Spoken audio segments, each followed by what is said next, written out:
si le week-end était ensoleillé, il l'était. Nous sommes ce soir le lundi 6 avril. Les vacances de Pâques ont démarré. Nous allons profiter pour faire le bilan de 3 semaines sans école. Même si on ne peut pas donner de nouvelles matières, certains profs avancent fameusement dans les cours. Depuis le confinement, j'ai produit 6 nouvelles vidéos que j'envoie aux élèves et je leur dis, voilà, j'aimerais bien que vous fassiez cette vidéo-là et qu'après à la fin vous fassiez bien le petit devoir, que vous preniez note de ça et que vous me teniez au courant de l'avancement de votre travail. Ce professeur est très actif. Si vous êtes parvenu à résoudre les équations dans son dos, vous êtes les bienvenus dans la classe de ce soir. On a tous tiqué, il y avait un micro bel RTL derrière le monsieur. Vous l'avez vu aussi? Oui, on C'était l'a dans vu. une image qui était collée. Ah, ben voilà. En les embrasse, on leur fait un coucou. Ben oui, ça fait un petit coucou à tout le monde. Tout le monde essaie de faire son petit possible en ce moment avec l'actu. Et l'actu, c'était s'il y a la date de reprise des cours. S'il y a, j'ai bien dit s'il y a. Hein. Ah oui, s'il y a, oui. Oui, s'il y a, puisqu'on entend beaucoup de rumeurs en ce moment.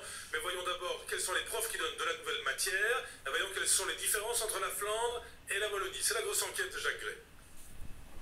Guillaume est confiné à Namur, mais il est normalement scolarisé en Flandre, en 4e secondaire. Et pour lui, 3 semaines de confinement ont rimé avec du travail presque à plein temps. On utilise une plateforme, c'est Smart School. Là-dessus, on peut voir tous nos cours en live, on a des tests. Est-ce que c'est que des révisions ou bien il y a aussi des professeurs qui donnent des nouvelles matières? Ben non, il y a aussi de la nouvelle matière pour histoire. On a reçu tout un nouveau chapitre à voir qu'on n'avait jamais vu auparavant. Pourtant, côté flamand comme francophone, il a été demandé de ne pas aborder de nouvelles matières pour une question d'égalité des élèves face aux apprentissages. Mais côté flamand comme francophone, certains professeurs avancent tout de même un peu dans leur programme, c'est du cas par cas.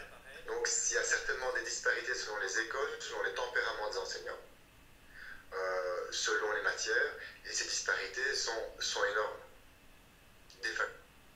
Donc les élèves ne sont de toute façon pas sur un pied d'égalité. Certaines matières, comme les maths, s'enseignent sans doute plus facilement à distance que d'autres. Ce prof de maths n'a d'ailleurs pas attendu le confinement. Cela fait 7 ans qu'il crée des vidéos à destination de ses élèves.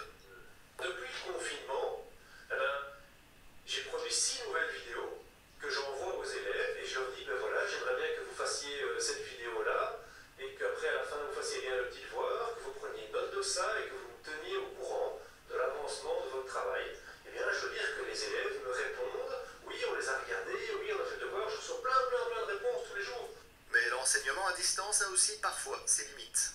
Je constate qu'en cette 3e semaine de confinement, il y a une réelle baisse de la productivité. C'est souvent lié au fait que au briefing de 9 h du matin par vidéoconférence, ils disent ils sont fatigués. Bon, pourquoi sont-ils fatigués? Ils sont pas malades, hein. Ils sont fatigués parce qu'ils ont vécu la nuit. Ils ont vécu la nuit sur Internet. Il est donc bien clair que lors du retour en classe, il faudra revenir sur ces apprentissages en confinement. Bien sûr que le jour où le confinement aura cessé et qu'il y aura une évaluation certificative en classe, bien sûr que les élèves auront d'abord la possibilité de poser leurs questions, on revoit ça en classe, etc. Ça évidemment. Maintenant, depuis qu'il y a le confinement, eh bien, c'est le seul moyen que les élèves en fait continuent à voir leur prof, à entendre leur prof. C'est pas la même chose que donner des photocopies ou des PDF. Alors pour notre prof de maths, c'est sûr, le retour en classe n'empêchera sûrement pas de poursuivre en plus le travail à distance. Donc les élèves crevés parce qu'ils ont été dormir trop tard ont apprécié le commentaire il y a quelques Il était dur, instants. le directeur, là. Ah ben, Il était dur. si ça suscite du commentaire, page Facebook n'en est pas des pigeons. Est-ce qu'on a une date de reprise? Non, on n'a pas de date de reprise, mais par contre, le scénario, guillemets, catastrophe de ne pas retourner à l'école, tel qu'il est le cas en Italie, par exemple, nos ministres actuels, que ce soit le ministre-président de la communauté française ou la ministre de l'enseignement obligatoire, ils ne veulent pas en parler pour le moment. On parle de retourner à l'école probablement au mois de mai. En tout cas, ça, c'est ce qui s'est décidé.